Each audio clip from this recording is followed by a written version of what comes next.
Bon. Ah bon. Bonjour. Pour la deuxième fois, donc ce week-end, le collectif Printemps des Poètes vous accueille ici, à l'Arboretum, l'espace cacheux de l'Arboretum Gaston Allard, pour le Printemps des Poètes. Et nous sommes particulièrement heureux d'accueillir Noël, Maria, Philippe et Françoise pour une lecture très particulière, sans doute inédite, des fables de La Fontaine, intitulées Les Fables bleues de La Fontaine. Voilà, je leur laisse la parole.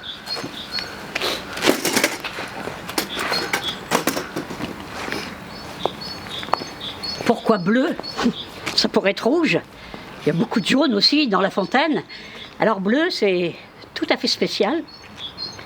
Parce que si vous avez déjà vu des reproductions, que vous êtes allé encore mieux au Portugal, vous avez vu qu'il y a dans tout le Portugal, dans les églises, dans les maisons, partout, sur les murs, à l'intérieur, à l'extérieur, ce qu'on appelle les azulejos. C'est-à-dire ces petits panneaux à fond blanc, en faïence, qui ont des représentations graphiques bleues, le fameux bleu de cobalt. Alors, ce seraient les Arabes qui auraient déposé ces petits carreaux quand ils sont venus au 8e siècle au sud de l'Espagne. Et en espagnol, bleu se dit azul. C'est pour ça qu'on a dit azulejos. Et bleu, c'est aussi les Hollandais, qui sont de bons marins, et qui sont allés en Chine, et qui ont été absolument émerveillés par ce bleu des porcelaines et des faïences. Il se trouve que c'est le même bleu.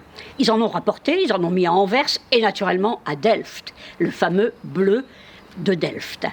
Et en Portugal, on a, à côté de Lisbonne, c'est une église, plus un couvent un petit peu à l'extérieur de Lisbonne, San Vicente de Fora, où il y a, on a découvert ça tous ensemble, toute une suite de 38 panneaux de 3 mètres de large sur 2 mètres de haut, des vraies tapisseries d'azulejos.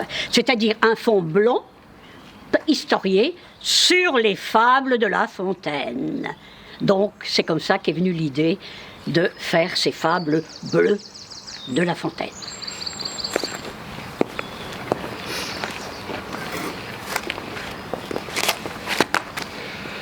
Le villageois qui cherche son veau. Un villageois ayant perdu son veau l'alla chercher dans la forêt prochaine. Il se plaça sur l'arbre le plus beau, pour mieux entendre et pour voir dans la plaine. Vient une dame avec un jouvenceau. Le lieu leur plaît, l'eau leur vient à la bouche, et le galant qui sur l'herbe la couche crie en voyant je ne sais quels appâts. Ô Dieu, que vois-je et que ne vois-je pas? Sans dire quoi, car c'était lettre close. Lors, le manant les arrêtant tout quoi? Homme de bien, qui voyez tant de choses, voyez-vous point mon bien? Dites-le moi.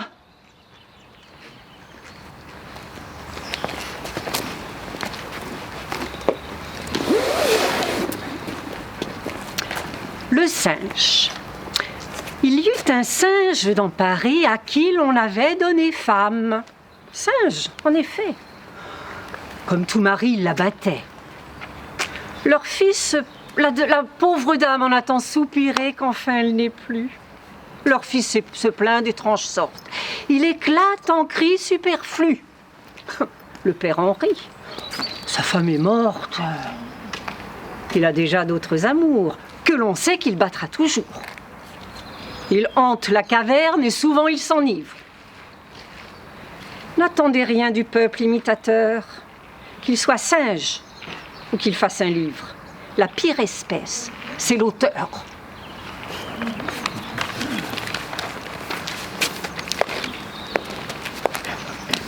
Les lunettes.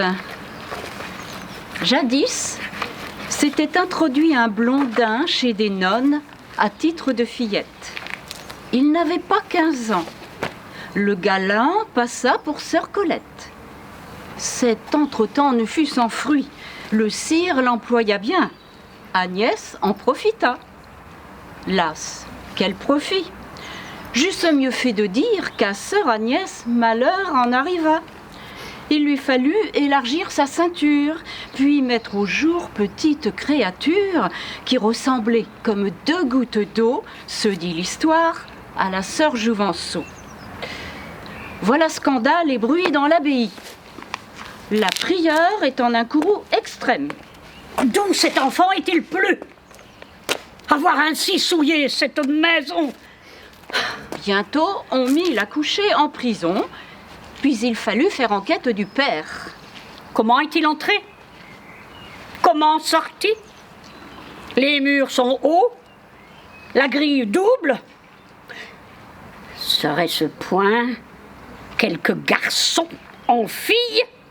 Et parmi nos brebis, n'aurions-nous point, sous de trompeux habits, un jeune loup? Sus! Qu'on se déshabille! Je veux voir la vérité du cas! Qui fut bien pris, ce fut la feinte ouaille. Plus son esprit a songé ce travail, moins il espère échapper d'un tel pas. Nécessité, mère de stratagème, lui fit en ce moment lier quoi? Ce que lia le père de l'enfant. D'un brin de fil, il l'attacha, de sorte que tout semblait aussi plat qu'aux nonnes. Mais, fil ou soie, il n'est bride assez forte pour contenir ce que bientôt je crains qu'il ne s'échappe. La prieure a sur son nez ses lunettes, pour ne juger du cas légèrement. Tout alentour sont debout 20 nonnes, en un habit que vraisemblablement n'avaient pas fait les tailleurs du couvent. Touffe de lys, proportion du corps, secrets à pas, embonpoint et peau fine, ferme téton et semblable ressort eurent bientôt fait jouer la machine. Oh! Elle échappa, rompit le fil d'un coup et sauta droit au nez de la prieure, faisant voler ses lunettes jusqu'au plancher. Longtemps chapitre, et sur cette matière fut raisonné longtemps dans le logis. Le jeune loup, aux vieilles brebis, fut livré d'abord. Elles vous l'empoignèrent. À certains arbres en leur cours l'attachèrent, ayant le nez de vers l'arbre tourné, le dos à l'air avec toute la suite. Et cependant que la troupe maudite songe comment il sera puni, que l'une va prendre dans les cuisines tous les balais, et que l'autre s'encourt à l'arsenal où sont les disciplines, qu'une troisième enferme à double tour les sœurs qui sont jeunes et pitoyables. Bref, vient un meunier monté sur son mulet. Garçon carré, garçon couru des filles, bon compagnon et beau joueur de quilles. Oh oh, qu'est-ce là que je vois? Le plaisant saint. Jeune homme, je te prie, qui t'a mis là? Sont-ce ses sœurs, dis-moi? Avec quelqu'une as-tu fait la folie? Te plaisait-elle? Était-elle jolie? Un vrai croqueur de nonne. Hélas, c'est le rebours. Ces nonnes m'ont en vain prié d'amour. Voilà mon mal. Le meunier rit, et sans autre mystère vous le délie et lui dit: Idiot, vite, fuis-t'en. M'ayant mis en ta place viennent ses sœurs, toutes je te réponds. L'autre deux fois ne se le fait redire. Il vous l'attache, et puis lui dit adieu. L'escadron vient, porte en guise de cierge, gaules et fouets à l'entour du meunier. Tout beau, mesdames, vous vous trompez. Employez-moi, vous verrez des merveilles. Si je dis faux, coupez-moi les oreilles. C'est alors qu'une de nos cendants s'écria: Qu'entend ce rustre? Et que nous veut-il dire? Quoi? Tu n'es pas notre faiseur d'enfants? Tant pis pour toi. Tu paieras pour le cire. Tiens! Tiens! Tiens!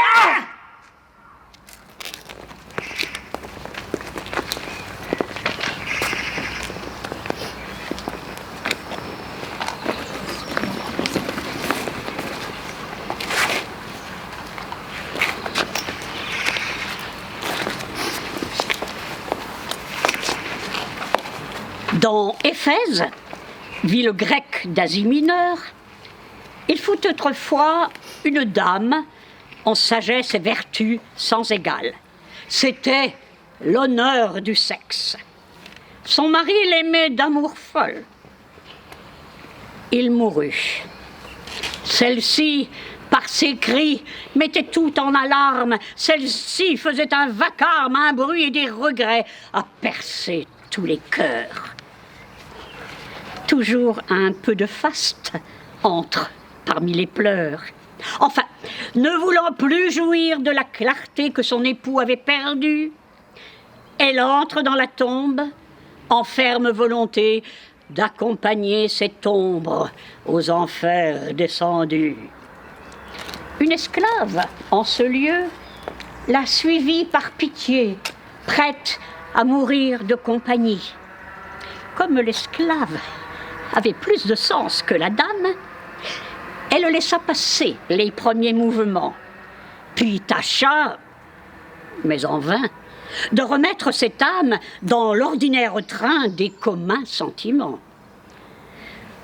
Aux consolations, la veuve inaccessible s'appliquait seulement à tout moyen possible de suivre le défunt aux noirs et tristes lieux. La fin fut donc ce que notre veuve choisit pour sortir d'ici-bas.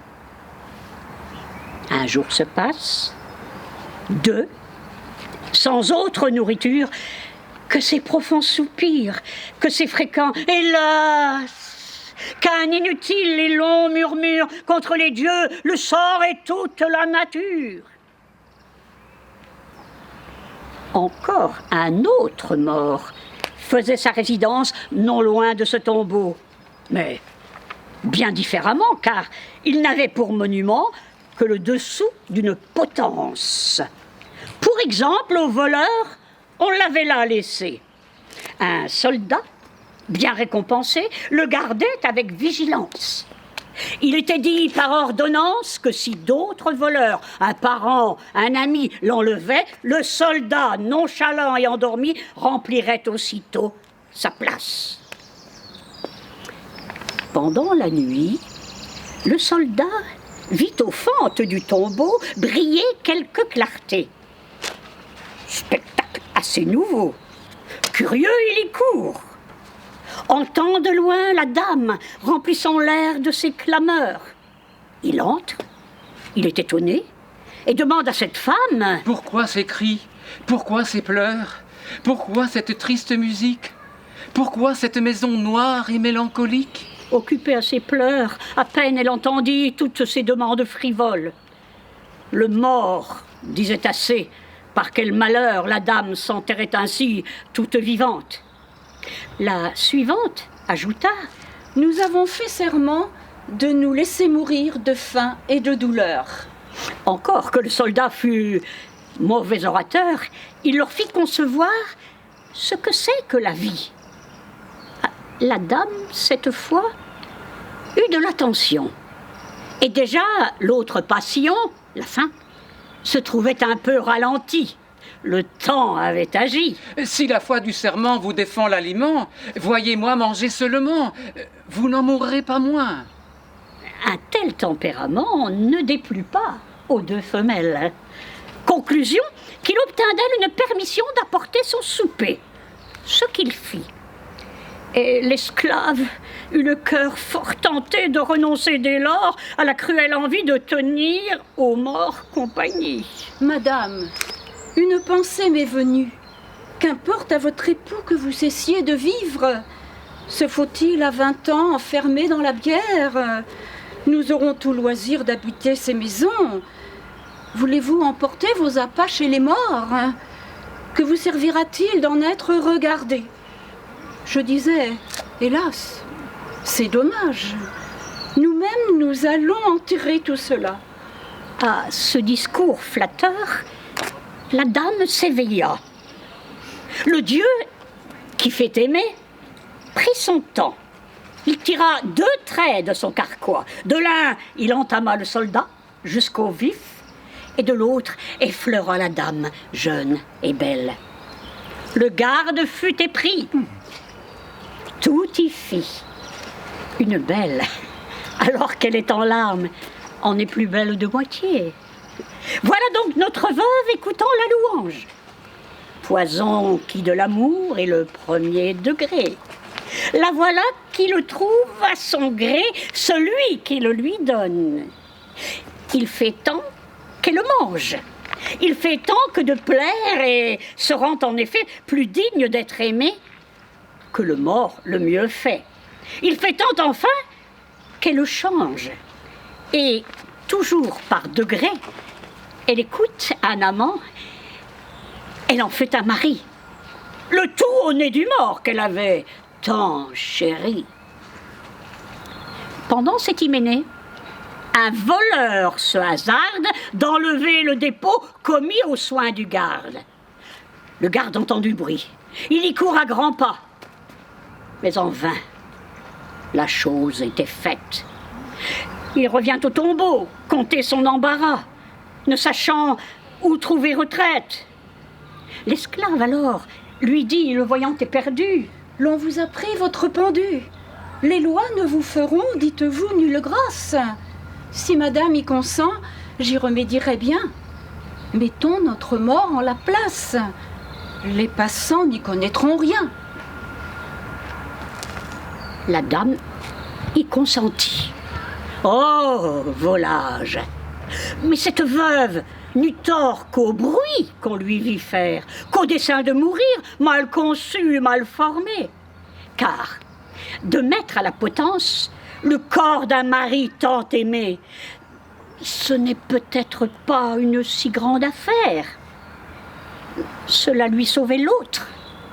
Et, tout considéré, mieux vaut goujat debout qu'empereur enterré.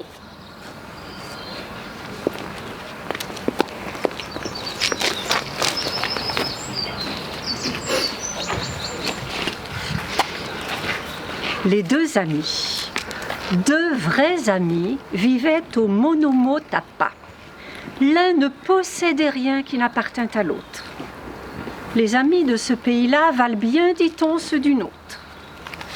Une nuit, que chacun s'occupait au sommeil et mettait à profit l'absence de soleil, un de nos deux amis sort du lit en alarme. Il court chez son intime, éveille les valets. Morphée avait touché le seuil de ce palais. L'ami couché s'étonne, il prend sa bourse, il s'arme, vient trouver l'autre et dit: « Il vous arrive peu de courir quand on dort. Vous me paraissez homme à mieux user du temps destiné pour le somme. N'auriez-vous point perdu tout votre argent en jeu? En voilà. S'il vous est venu quelque querelle, j'ai mon épée. Allons! Vous ennuyez-vous point de coucher toujours seul? Une esclave assez belle était à mes côtés. Voulez-vous qu'on l'appelle? Non, ce n'est ni l'un ni l'autre point. Je vous rends grâce de ce zèle. Vous m'êtes en dormant un peu triste apparu. J'ai craint qu'il ne fût vrai, je suis vite accouru. Ce maudit songe en est la cause. Qui d'eux aimait le mieux? Que t'en semble, lecteur? Cette difficulté vaut bien qu'on la propose. Qu'un ami véritable est une douce chose. Il cherche vos besoins au fond de votre cœur. Il vous épargne la pudeur de les lui découvrir vous-même. Un songe, un rien, tout lui fait peur quand il s'agit de ce qu'il aime. Alors nous avons fait le choix de poèmes, de fables de La Fontaine et de petits contes de La Fontaine qui sont peu connus. Celle-ci l'est beaucoup plus, bien sûr. Et dans la mesure où le thème du Printemps des Poètes était le désir, nous avons trouvé que le choix que nous avions fait s'y prêtait bien.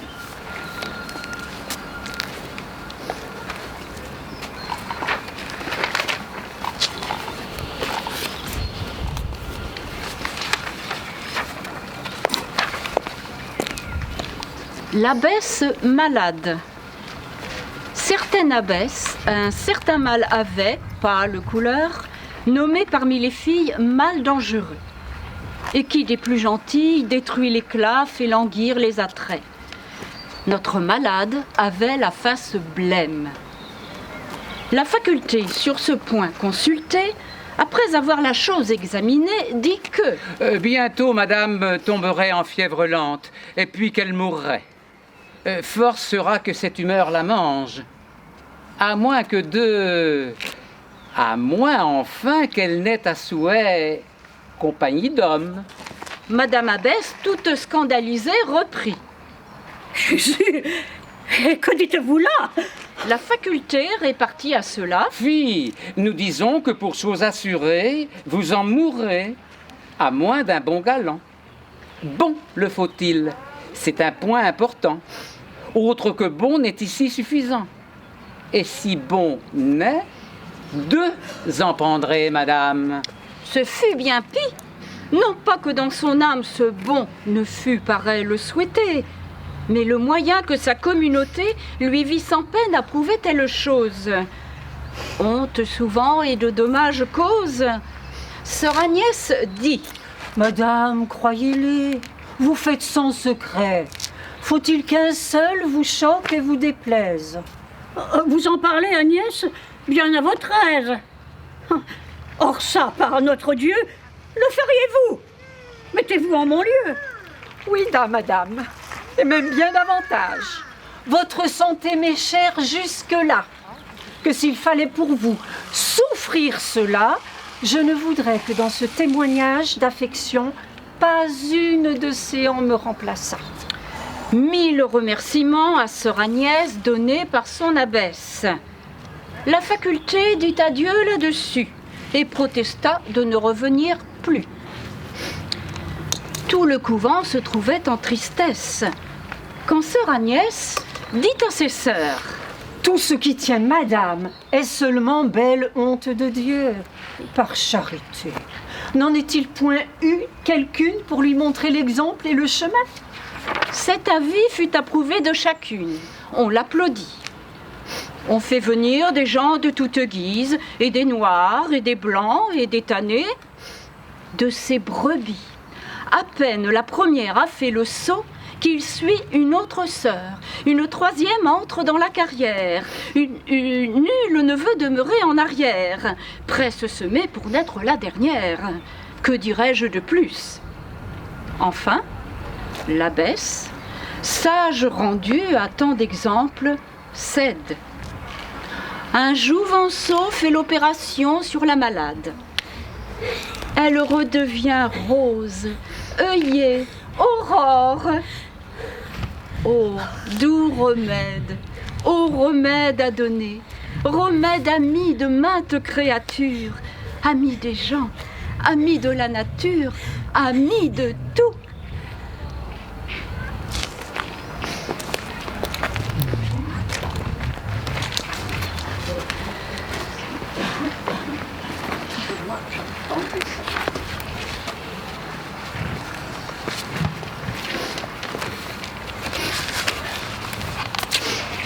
Les femmes et le secret. Rien ne pèse tant qu'un secret. Le porter loin est difficile aux dames. Je sais même sur ce fait bon nombre d'hommes qui sont femmes. Pour éprouver la sienne, un mari s'écria la nuit étant près d'elle. « Oh Dieu! Oh, qu'est-ce cela? Ah, je n'en puis plus, on me déchire! » Quoi? J'accouche d'un œuf? Un œuf? Oui. Le voilà, frais et nouveau pondi. N'en dites rien surtout. On m'appellerait poule. La femme neuve sur ce cas ainsi que sur mainte autre affaire crut la chose et promit ses grands dieux de se taire. Mais ce serment s'évanouit avec les ombres de la nuit. L'épouse indiscrète et peu fine sort du lit quand le jour fut à peine levé et de courir chez sa voisine. « Ma commère, dit-elle, un cas est arrivé. » N'en dites rien surtout car vous me feriez battre. Mon mari vient de pondre un œuf, gros comme 4. Au nom de Dieu, gardez-vous d'aller publier ce mystère. Vous moquez-vous, dit l'autre. Ah, vous ne savez guère quelle je suis. La femme du pondeur s'en retourne chez elle. L'autre grille déjà de conter la nouvelle. Elle va la répandre en plus de 10 endroits. Au lieu d'un œuf, elle en dit 3. Et ce n'est pas encore tout, car une autre commère en dit 4 et raconte à l'oreille le fait, précaution peu nécessaire, car ce n'était plus un secret. Comme le nombre d'œufs de bouche en bouche allait croissant, avant la fin de la journée, il se montait à plus d'100.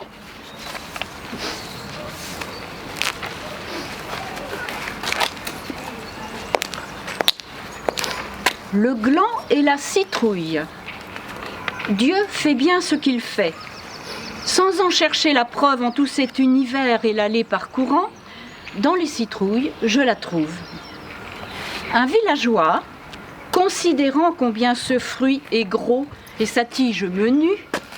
À quoi songeait l'auteur de tout cela? Il a bien mal placé cette citrouille-là. Et parbleu, je l'aurais pendue à l'un des chênes que voilà. C'eût été justement l'affaire, tel fruit, tel arbre pour bien faire. Tout en eût été mieux. Car pourquoi, par exemple, le gland, qui n'est pas gros comme mon petit doigt, ne pend-il pas en cet endroit? Dieu s'est mépris. Plus je contemple ces fruits ainsi placés, plus il semble à Garot que l'on a fait un quiproquo. Cette réflexion embarrassant notre homme, on ne dort point quand on a tant d'esprit. Sous un chêne, aussitôt, il va prendre son somme. Un gland tombe. Le nez du dormeur en pâtit. Il s'éveille. Et portant la main sur son visage, il trouve encore le gland pris au poil du menton. Son nez meurtri le force à changer de langage. Oh, oh, je saigne! Et que serait-ce donc s'il fût tombé de l'arbre une masse plus lourde? Si ce gland eût été citrouille? Dieu ne l'a pas voulu. Sans doute il eut raison. J'en vois bien à présent la cause. En louant Dieu de toutes choses, Garot retourne à la maison.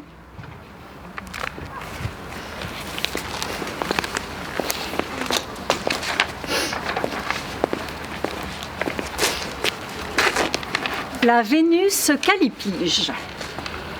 Du temps des Grecs, 2 sœurs disaient avoir aussi beau que filles de leur sorte. La question ne fut que de savoir quel des deux, dessus l'autre, l'emporte. Pour en juger, un expert étant pris, à la moins jeune, il accorde le prix. Puis l'épousant lui fait don de son âme. À son exemple, un sien frère était pris de la cadette. Elle la prend pour sa femme. Tant fut entre eux à la fin procédé que pour les sœurs, un temple fut fondé, dessous le nom de Vénus, Belle fesse. C'eût été le temple de la Grèce, pour qui j'eusse eu plus de dévotion.